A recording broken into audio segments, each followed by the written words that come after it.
Good evening everyone. So ఈరోజు మనం పాలమూరు ఉస్మానియా యూనివర్సిటీకి సంబంధించిన సెమిస్టర్ 1లో ఇంగ్లీష్ సిలబస్ అనేది చేంజ్ అయింది. ఆ చేంజ్ అయిన సిలబస్లో ఏమేమి అంశాలు ఉన్నాయనేది ఈరోజు మనం చూద్దాం. సో మనకి సెమిస్టర్ 1కి సంబంధించి అకాడమిక్ ఇయర్ 21-22కి సిలబస్ అనేది చేంజ్ అయింది. సో దాంట్లో మనకి 4 యూనిట్స్ ఉన్నాయి. సో ఒక్కొక్క యూనిట్లో ఏం పోయం ఉంది, ప్రోజ్ లెసన్ ఏముంది, వొకాబులరీ పార్ట్ ఏముంది, గ్రామర్ పార్ట్ ఏముంది అనేది డిస్కస్ చేద్దాం. సో మనం ఈ సిలబస్ తర్వాత కూడా మనకి ప్రతి టాపిక్కి సంబంధించిన డీటెయిల్డ్ అనాలిసిస్ అనేది మీకు ఉంటుంది. సో ఆ ప్రతి లెసన్కి సంబంధించిన, పోయంకి సంబంధించిన, గ్రామర్కి సంబంధించిన అప్డేట్స్ అన్నీ మీకు రావాలనుకుంటే మన ఛానల్ని మీరు సబ్స్క్రైబ్ చేసుకోవాల్సి ఉంటుంది. Okay, so let us start us video.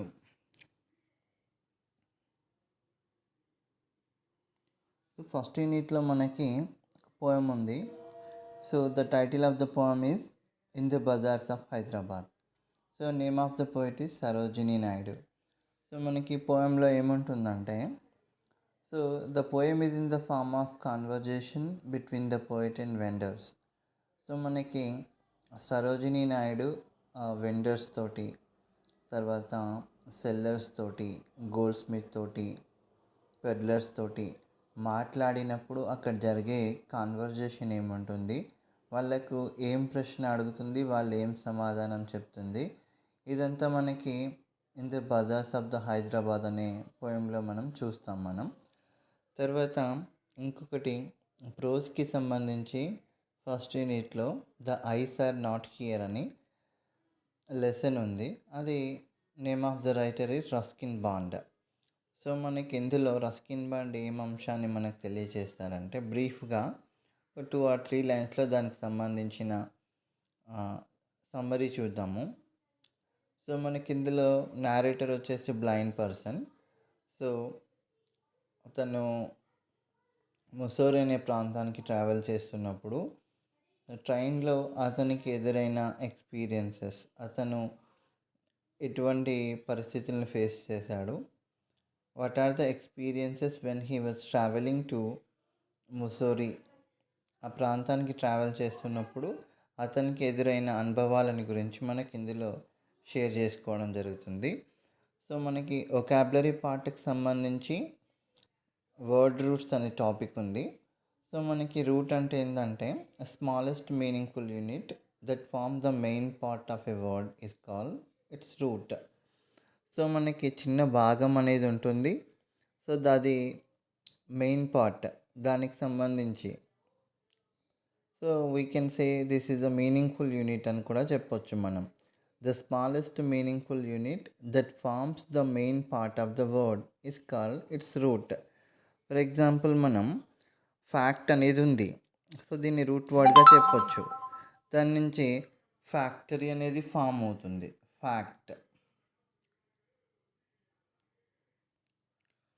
Factory.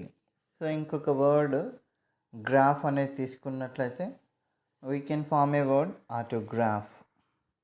So ఇంకా గ్రామర్కి సంబంధించి నౌన్ అనేది ఉంది. సో మనకు తెలుసు noun is name of anything. So మనకి అందులో టైప్స్ ఉన్నాయి: proper noun, common noun, abstract noun, concrete noun, countable noun, collective noun, compound noun, uncountable noun. So ఇవన్నీ టైప్స్ ఆఫ్ నౌన్స్, ఇవన్నీ కూడా మనం చూసుకోవాలి. సో మనకి ఇంకా స్పీకింగ్కి సంబంధించి కాన్వర్జేషన్ అనేది ఉంటుంది. సో మనకి how to improve our speaking skills అనేది ఈ టాపిక్లో మనం చూడవచ్చు. సో ఇంకొకటి క్రియేటివిటీ అనే అంశం కూడా మనకు యూనిట్ 1లో ఉంది. ఇన్నోవేటివ్ థింకింగ్ అనేది ఎలా ఉండాలి అనేది అంశం ద్వారా మనం నేర్చుకోవచ్చు. సో ఇక మనకి రెండవ యూనిట్కి వచ్చినట్లయితే రుడియార్డ్ కిప్లింగ్కి సంబంధించిన పోయం ఇఫ్ అనే పోయం ఉంది. సో మనకి the poem is a moral lesson in conduct. It contains advice from a father to a son and how to grow up to be a better person. అంటే మనకి ఒక మంచి వ్యక్తికి ఉండాల్సిన వ్యక్తిత్వం, మనిషి యొక్క యాటిట్యూడ్ ఎట్లా ఉండాలి, మనిషి యొక్క పర్సనాలిటీ ఏ విధంగా ఉండాలనేది ఈ పోయంలో మనం చూడొచ్చు. సో మనకి ప్రోజ్ లెసన్కి సంబంధించి ఆన్ సేయింగ్ ప్లీజ్ అనే లెసన్ ఉంది. Name of the writer is A G Gardiner. It deals with the issue of the politeness as an extremely important aspect in the society. అంటే మనకి how we should be in the society అంటే దేనికి సంబంధించిందంటే ఇక్కడ పొలైట్నెస్కి సంబంధించింది. It is an extremely important aspect in the society. సమాజంలో దానికి ఉన్న ఇంపార్టెన్స్ ఏంటిది అనేది సో మనకు ఆన్ సేయింగ్ ప్లీజ్ అనే లెసన్లో మనం చూడొచ్చు. సో మనం ఇంకా ఉన్న ప్రిఫిక్స్ అనే ఒక టాపిక్ ఉంది, సఫిక్స్ అని ఉంది. ప్రిఫిక్స్ అంటే ఏంటంటే is a word fragment added in front of a root or a word. For example మనకి షూర్ అనేది తీసుకున్నట్లయితే దాంట్లో మనకి ఒక వర్డ్కి ముందు ఏదైనా లెటర్స్ కలిపి ఇంకో కొత్త వర్డ్ని ఫామ్ చేస్తే దాన్ని ప్రిఫిక్స్ అంటాం మనం. సో ఫర్ ఎగ్జాంపుల్ షూర్ అనేది ఉన్నప్పుడు ఎన్ష్యూర్ అని చేయొచ్చు, దాన్ని అన్ష్యూర్ అని చేయొచ్చు. తర్వాత మనకి సబ్ అనేది ఉన్నట్లయితే సబ్వే చేయొచ్చు, సబ్ స్టాండర్డ్. సో ఇట్లా మనకి ప్రిఫిక్స్ అంటే వర్డ్ కానీ వర్డ్ ఫ్రాగ్మెంట్ కానీ పదానికంటే ముందు కలిపినట్లయితే ప్రిఫిక్స్ అంటాం. తర్వాత మనకి సఫిక్స్ అంటే ఏంటంటే పదానికి చివరిలో కలిపితే దాన్ని సఫిక్స్ అంటాం. ఫర్ ఎగ్జాంపుల్ హుడ్ అనేది ఉంది, దానికి if we add the word childhood అనే దానికి హుడ్ అనేది కలిపినట్లయితే అది మనకి సఫిక్స్గా ఫామ్ అవుతుంది. ఇంకా గ్రామర్కి సంబంధించి ప్రొనౌన్ అనే టాపిక్ ఉంది. సో మనకి ప్రొనౌన్ అనేది దేన్ని తెలియజేస్తుంది? It is used instead of నౌన్కి బదులుగా దీన్ని యూజ్ చేస్తాం. సో ఇందులో కూడా మనకి టైప్స్ ఉంటాయి. Personal pronoun, reflexive pronoun, possessive pronoun, emphatic pronoun, తర్వాత demonstrative pronoun, distributive pronoun, relative pronoun, interrogative pronoun, reciprocal pronoun. So ఈ టైప్స్ ఆఫ్ ప్రొనౌన్స్ అన్నీ కూడా మనం నేర్చుకోవాల్సి ఉంటుంది.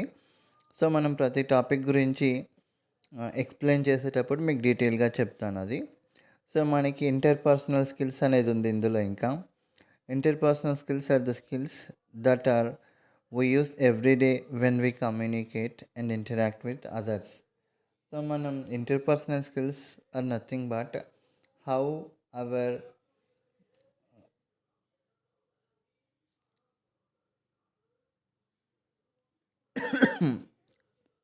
how we communicate with others, how we interact with others అనే దాన్ని అలా మనం ఇంటర్పర్సనల్ స్కిల్స్ అంటే ఒక మనిషిలో ఉన్న క్వాలిటీస్, మనకున్న లక్షణాలుగా మనం చెప్పుకోవచ్చు. మనం కమ్యూనికేట్ చేసే విధానం కావచ్చు, మన బాడీ లాంగ్వేజ్ కావచ్చు, అవి మన స్కిల్స్ అని చెప్పొచ్చు. తర్వాత యూనిట్ 3కి సంబంధించి ఇందులో పోయం ఉంది, యులిసెస్ అనే పోయం ఉంది. దేనికి సంబంధించిందంటే it deals with the unhappiness and monotony. So ఇంకొక లెసన్ మనకి seeing people of Max Beerbohm. So మనకి ఆ టాపిక్స్ గురించి డిస్కస్ చేసేటప్పుడు ఇంకా వాటి గురించి డీటెయిల్డ్గా ఎక్స్ప్లెయిన్ చేస్తాను. తర్వాత వొకాబులరీకి సంబంధించి హోమోనిమ్స్, హోమోగ్రామ్స్, హోమోఫోన్స్ అని ఉంది. సో వాటికి సంబంధించి బ్రీఫ్గా చెప్తాను వినండి. సో మనకి హోమోనిమ్స్ అంటే ఏంటంటే పెయిర్ ఆఫ్ వర్డ్స్ అంటే మనకి రెండు పదాలలో same spelling, same pronunciation but different meaning ఉన్నట్లయితే హోమోనిమ్స్ అంటాం. సో మనకి ఆ రెండు పదాలు చూసినట్లయితే స్పెల్లింగ్ కానీ ప్రొనౌన్సియేషన్ కానీ సేమ్ ఉండి సో మీనింగ్ అనేది డిఫరెంట్గా ఉన్నట్లయితే దాన్ని హోమోనిమ్స్ అంటాం. ఫర్ ఎగ్జాంపుల్ క్యాన్ తీసుకుంటే సిఏఎన్ సేమ్ స్పెల్లింగ్ ఉంటుంది, సేమ్ ప్రొనౌన్సియేషన్ ఉంటుంది, డిఫరెంట్ మీనింగ్ అనేది ఉంటుంది. ఒకటేంటి వాటర్ క్యాన్ లాగా అది యూజ్ చేస్తాం మనం. ఇంకొకటి క్యాన్ అనేది ఎబిలిటీని ఇండికేట్ చేస్తుంది. తర్వాత మనకి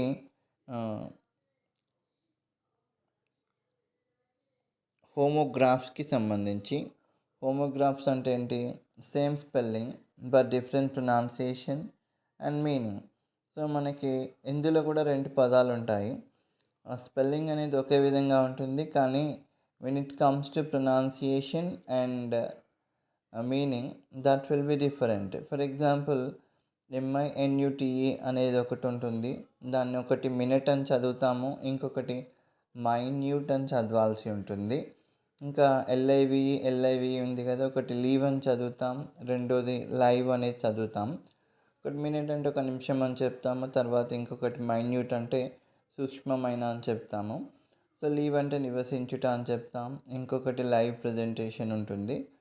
సో అట్లా మనకి హోమోగ్రాఫ్స్ అవి. తర్వాత హోమోఫోన్స్ అంటే ఏంటంటే 2 పదాలలో ప్రొనౌన్సియేషన్ సేమ్ ఉంటుంది, జస్ట్ ప్రొనౌన్సియేషన్ సేమ్ ఉంటుంది, వాటికి సంబంధించిన స్పెల్లింగ్ కావచ్చు, మీనింగ్ కావచ్చు వేరే ఉంటుంది. ఫర్ ఎగ్జాంపుల్ KNOW అనేది ఉంది, NO ఉంది. So when we pronounce these 2 words pronunciation is same, no అంటున్నాం, కానీ స్పెల్లింగ్లో డిఫరెన్స్ ఉంది, మీనింగ్లో కూడా డిఫరెన్స్ ఉంది. నో అంటే KNOW అంటే తెలుసుకొనుట, NO అంటే కాదు లేదు. తర్వాత మనకి యాడ్జెక్టివ్స్ అనేది గ్రామర్ టాపిక్ ఉంది. సో యాడ్జెక్టివ్ అంటే డెఫినేషన్ చూద్దాం. A word that describes a noun or pronoun. So మనకి నౌన్ కానీ ప్రొనౌన్కి సంబంధించిన క్వాలిటీస్ కానీ దాని యొక్క లక్షణాలని వర్ణించేదాన్ని యాడ్జెక్టివ్ అంటాము. సో మనకి యాడ్జెక్టివ్ గురించి డిస్కస్ చేసేటప్పుడు టెక్స్ట్ బుక్లో ఉన్న ఎక్సర్సైజెస్తో పాటుగా డీటెయిల్డ్గా మనం డిస్కస్ చేద్దాము. తర్వాత స్పీకింగ్కి సంబంధించిన అంశం ఏముందంటే ఇందులో asking and giving opinions. So మనకి ఇది ముఖ్యంగా స్పీకింగ్కి సంబంధించిన ఎలిమెంట్ ఏంటంటే, ఇప్పుడు మనకు టెక్స్ట్ బుక్లో ప్రతి యూనిట్లో కూడా ఫోకస్డ్ ఆన్ LSRW అంటే 4 అంశాల పైన కాన్సన్ట్రేషన్ అనేది పెట్టడం జరిగింది. సో దీని యొక్క ఇంటెన్షన్ ఏంటంటే every student should able to communicate in English. So listening, speaking, reading and writing, ప్రతి 4 అంశాలను ఫోకస్ చేస్తూ సో మనకి ఈ బుక్ అనేది రాయడం జరిగింది. సో ప్రతి దాంట్లో కూడా మనకి స్పీకింగ్కి సంబంధించి కొన్ని ఎలిమెంట్స్ ఉన్నాయి. సో వాటిని మనం ప్రాక్టీస్ చేసేటప్పుడు మన కమ్యూనికేషన్లో ఇతరులతో మాట్లాడేటప్పుడు సో వాళ్ళకు సజెషన్స్ ఇవ్వడం కానీ, వాళ్ళ యొక్క ఒపీనియన్స్ తెలుసుకోవడం కానీ, వాళ్ళకి పర్మిషన్ తీసుకోవడం కానీ, అట్లాంటి అంశాలు అనేవి ఏ విధంగా ఉంటాయనేది మనం డీటెయిల్డ్గా తెలుసుకోవచ్చు. తర్వాత మనకి పోస్ట్ రీడింగ్కి సంబంధించి మోటివేషన్ అనేది ఉంది. సో మోటివేషన్ అంటే ఏంటంటే, సో మనం ఇతరులకి ప్రేరణ కల్పించడం లేదా వాళ్ళ వల్ల ఇన్స్పైర్ కావడం. సో ఆ టాపిక్కి సంబంధించిన అంశాలు కూడా దాని గురించి మనం డిస్కస్ చేసేటప్పుడు చూడవచ్చు. 4th యూనిట్కి సంబంధించి ఉన్న పోయం ఏంటంటే on his having arrived at the age of 23. John Milton రాసిన పోయం అనేది ఉంది, on his having arrived at the age of 23. తర్వాత ప్రోజ్కి సంబంధించి షైనెస్ మై షీల్డ్ అనేది ఉంది. సో గ్రామర్కి సంబంధించి కలోకేషన్ అనేది ఉంది, combination of words commonly use together. So కొన్ని పదాలు అనేవి ఒకే దగ్గర మనం యూజ్ చేస్తాము, కంబైన్డ్గానే వాడతాం, సెపరేట్గా వాడడం అవి. For example paid A visit కావచ్చు, ఫైమ్ హ్యాండ్ షేక్ కావచ్చు. సో ఇట్లా కొన్ని పదాలు ఉన్నాయి. సో మనం ఆ టాపిక్ గురించి డిస్కస్ చేసేటప్పుడు డీటెయిల్డ్గా ఎక్స్ప్లెయిన్ చేస్తాను. సో ఆర్టికల్స్కి సంబంధించి డెఫినెట్ ఆర్టికల్, ఇండెఫినెట్ ఆర్టికల్ అనేవి ఉన్నాయి. సో డెఫినెట్ ఆర్టికల్ అనేది ఖచ్చితంగా కొన్ని నిర్దిష్టమైన వాటి ముందు డెఫినెట్ ఆర్టికల్ అనేది యూజ్ చేస్తాం. తర్వాత ఓవెల్స్ ప్రొనౌన్సియేషన్ ముందు అండ్ యూజ్ చేస్తాం, కాన్సోనెంట్స్ ముందు ఏ యూజ్ చేస్తాం. సో ఇట్లా వాటికి సంబంధించి కూడా మనం టెక్స్ట్ బుక్లో ఎక్సర్సైజెస్ ప్రాక్టీస్ చేసేటప్పుడు డీటెయిల్గా నేర్చుకున్నాం. స్పీకింగ్కి సంబంధించి సెల్ఫ్ ఎనాలిసిస్ అనే టాపిక్ ఉంది. సో మనకి సెల్ఫ్ ఎనాలిసిస్ అంటే ఏంటంటే మనం ఎవాల్యుయేట్ చేసుకోవడం, how our progress is. So మనని మనం అంచనా వేసుకోవడం, సో ఎలా ఉన్నాం ఏంటి, and what are the changes to be made in our cells. So మనలో మనం మార్చుకోవాల్సిన అంశాలు ఏంటి. సో సెల్ఫ్ ఎనాలిసిస్ దాని గురించి కూడా మనం టెక్స్ట్ బుక్లో ఉన్న టాపిక్ని మనం ప్రాక్టీస్ చేసేటప్పుడు డీటెయిల్గా చూద్దాం. సో మనకి ఇది బ్రీఫ్గా 4 యూనిట్స్కి సంబంధించిన ఎనాలిసిస్ ఇది. సో మనకి అంతేకాకుండా ప్రతి యూనిట్లో ఉన్న లెసన్స్ గురించి, తర్వాత గ్రామర్ టాపిక్ గురించి, వొకాబులరీ గురించి వీడియోస్ అనేవి నేను అప్లోడ్ చేస్తూ ఉంటాను. మీకు ఏ టాపిక్కి ఏ అంశం గురించి కావాల్సినా కూడా మీరు మన ఛానల్లో మీరు క్లాసెస్ వినడానికి అవకాశం ఉంటుంది. Okay, thank you for watching. So మీకు ఫస్ట్ సెమిస్టరే కాకుండా degree first year, second year, final year, so 3 ఇయర్స్కి సంబంధించిన అన్ని క్లాసెస్ కూడా మన ఛానల్లో అందుబాటులో ఉంటాయి కాబట్టి ఛానల్ని సబ్స్క్రైబ్ చేసుకోండి. ఏ టాపిక్ గురించి డౌట్ ఉన్నా కూడా ఆ టాపిక్ని వినండి. ఒక 10 మినిట్స్ 15 మినిట్స్ విన్నట్లయితే టాపిక్ గురించి క్లారిటీ వస్తుంది. Okay, thank you for watching.